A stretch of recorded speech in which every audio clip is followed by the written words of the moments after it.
ابھی تک رکشا چلا رہے ہیں. تو رکشا اور رکشے میں پھرتے بھی کہتے بھائی تو کون پھرتے ہوئے نظر آ گئے اس کو؟ اس کی ماتا ماری تھی رکشا ہو، اس کی ماتا کے رکشے میں بیٹھے تھے، یا انہیں خود رکشا چلا تو رکشے میں بیٹھے تھے؟ کون سواری بن رہے ہیں یہ بتائیے آپ.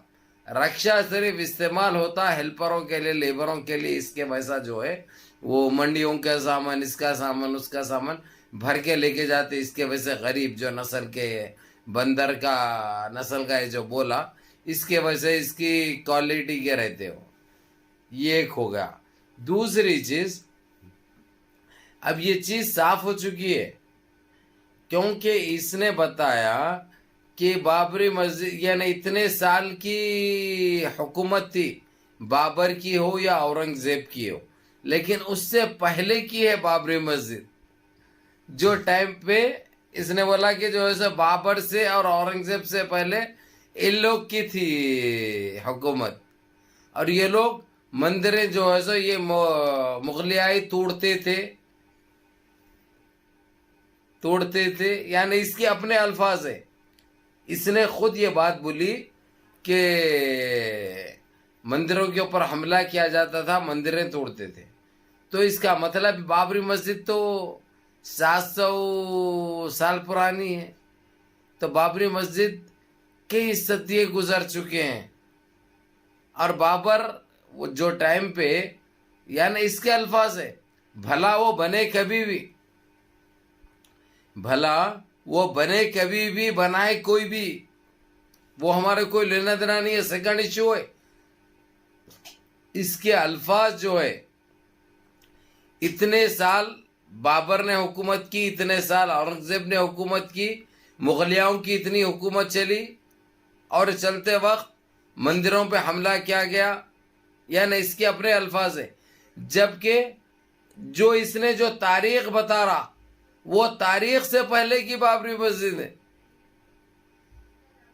تو بابری مسجد سے یا ان کے ٹیمپل سے کوئی لینا دینا نہیں ہے. یعنی ٹیمپل کو توڑ کے بابری مسجد نہیں بنی تھی. یعنی اس کے الفاظ جو انہیں بیان کر رہا، کیونکہ چندی شوروں کو تاریخ کا پتہ نہیں. یہ تو اپنے باپ جو پیدا کرا، دھکا جس کا ہے اس کا نام نہیں معلوم ان کو. کس کے دھکے سے نکلے وہ دھکے کا نام نہیں معلوم ان کو.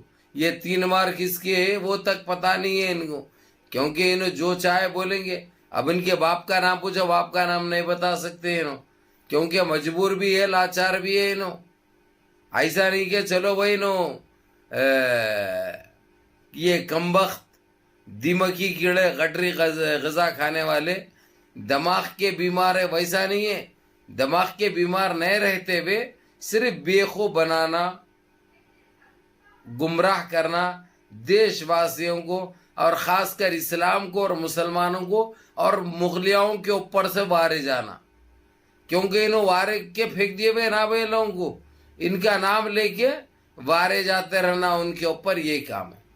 بہرحال دوسری چیز یہ بتا دوں میں، جو ہمارے بہت ٹائم سے بابری مسجد کے بارے میں اس لیے نہیں بتا رہا ہوں، میں اس لیے نہیں بول رہا ہوں، جب تک بلڈوزر نہیں چلے گا، جب تک ہینڈ اوور نہیں ہوگی، آپ لوگوں کو رسمی طور سے بتاتے ہوئے بولنے میں مزہ آتا ہے، آپ لوگوں کو چشمدید پروف کے ساتھ پیش کرنے میں مزہ آتا.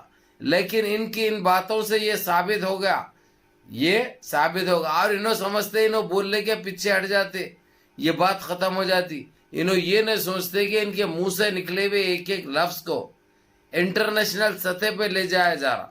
جس طریقے سے آج الجزیرہ جو قطر کا چینل ہے، جو کہ ساری دنیا میں اپنا ایک مقام، ایک وجود رکھتا ہے، اس نے خود یہ دہرایا اس سنیاسی بونے جوکر کو لے کر، جس طریقے سے بتایا انہوں نے کہ انہیں خود اپنے الفاظوں سے بولا. تو بابری مسجد کا کیا ہوا، بابری مسجد کے ساتھ یہ زیادتی کیوں کرے، بابری مسجد کے ساتھ یہ اندیکھی کیوں ہوئی اور کیسے ہوئی، اب اس کا ذمہ دار کون ہے، یہ بڑا چلا جزیرہ ٹی وی پہ. تو دوسری چیز یہ بتا دوں میں، اس کے مد نظر ایک سوال یہ اٹھایا گیا، یہ لوگ ابھی تک نہ زمین دیے، ابھی تک زمین حوالے نہیں کرے، جبکہ کورٹ وہی ٹائم پہ جس وقت ان کو ججمنٹ دیا تھا بابری مسجد کی شہادت کے لیے غلط فیصلہ دیا تھا، جو کہ اب ہر وہ چیز سے جو ان کو گورنر بنایا گیا تھا وہ غلط فیصلہ دینے کے اس میں ان کو نوٹوں سے سکوں سے سونے سے تولا گیا تھا. اس چیز سارے چیزیں ہٹتے ہوئے بھی لیکن انہوں نے 5 ایکڑ زمین دی تھی جہاں پہ اب جو نیا ٹیمپل بن رہا ہے، اور وہ تو وہیں پڑے ہوا ہے. ابھی تک نہ بلڈوزر چلا نہ زمین ہینڈ اوور کی گئی. تو ایک سوال یہ کیا گیا، جو 5 ایکڑ زمین دی گئی تھی کورٹ کی طرف سے، اس کے اوپر آج تک یہ ہمارا پھیکو منتری جملہ منتری نہ اس کی بنیاد رکھا، جبکہ ان کی ذمہ داری کورٹ دیا تھا کہ مسجد بنا کے دینے کے لیے، مسجد بنا کے دینے کے لیے. نہ ابھی تک کاروائی چالو ہوئی، نہ ابھی تک اینٹ رکھے انہوں. الٹا جو ہے سو چلو یہ آپسی مسئلہ یہ لوگوں کا، وہ زمین تم لے لو یہ زمین ہم لے لیتے. یہ تو بولیے نا بھائی، بولنے کے بھی اتنا وقت ہو گیا لیکن حاصل کچھ نہیں ہوا ابھی تک. تو یہ بہت بڑے سطح پہ چل رہا ہے. یہ ہو سکتا 3 سے 4 دن میں اس کا نتیجہ اچھا نکلنے والا ہے، جو کہ ایک اچھی خوشخبری ہوگی انشاءاللہ ہم بھارت کے سارے مسلمانوں کے لیے. یا اللہ میرے عزیز دوستوں، میرے بھائیوں، منظم رہیے، متحد رہیے، اپنی صفوں میں اتحاد برقرار رکھیے، نمازوں کی پابندی کریے، ماں باپ کی خدمت کریے، بڑوں کے احکام پہ عمل کریے، اور اپنے اس بھائی کو بھی دعاؤں میں یاد رکھیے. آپ لوگ بھی دیکھو اور اپنے 4 بھائیوں تک بھی بھیجو. السلام علیکم.